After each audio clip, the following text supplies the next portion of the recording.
L'inspecteur en bâtiment est un individu qui va venir vérifier la bâtisse pour donner un peu l'aperçu de l'état général du bâtiment. Okay. Donc, il n'est pas là pour amener les aspects positifs, juste pour amener les aspects négatifs. J'interviens souvent, c'est-à-dire quand le client fait son offre d'achat, Okay. une fois que tout pour parler est fait au niveau de la négociation de prix, etc., Okay.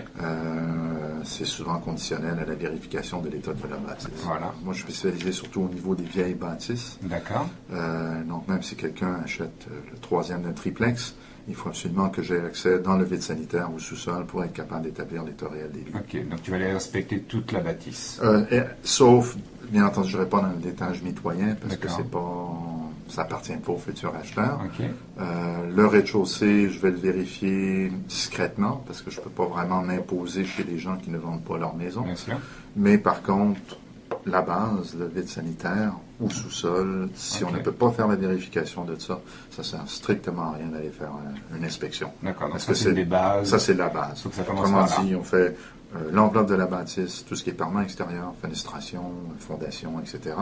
Après ça, aller dans les entrailles du bâtiment, c'est-à-dire vide sanitaire ou sous-sol. Puis quand je dis vide sanitaire, des fois, c'est vraiment très restreint. D'accord. C'est un petit trou qui est en dessous de la bâtisse qui a de la terre. Généralement, il y a à peu près 40 à 45 cm entre le dessous des soliveaux et la surface de la terre. Okay. Il faut aller ça. La structure devient toujours au niveau du vide sanitaire ou du sous-sol. D'accord. Donc, c'est là qu'il y a la poutre maîtresse, c'est là qu'il y a les soliveaux. Poutre maîtresse étant elle porte bien son nom, c'est ça qui tient la maison. C'est la maison. Soliveau, c'est ce qui soutient les planchers. D'accord. Les fondations de l'intérieur, à ce moment-là, tu es vraiment capable de déterminer leur état. Okay. Voir s'il y a la porosité, s'il y a des pierres qui se sont délogées, s'il y a des infiltrations d'eau, s'il y a, etc., point de tension et tout ça. D'accord. Aussi, dans le vide sanitaire au sous-sol, tu vois l'entrée d'eau, Okay. Tu vois la sortie des eaux usées, des égouts. Okay.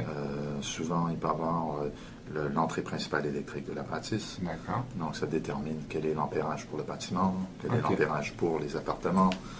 Donc, tu vérifies tout ça, toi? Oui, absolument. Tu peux guider le client au niveau de la mécanique que tu as vue lors de ta visite. C'est-à-dire qu'en allant dans le vide sanitaire au sous-sol, si la personne est au troisième, tu sais où est le mur de soutènement, tu sais où sont les colonnes d'eau, tu sais où est le colonne d'évacuation, etc., etc., etc. Donc, en rentrant dans l'appartement, tu es capable d'aider ton client.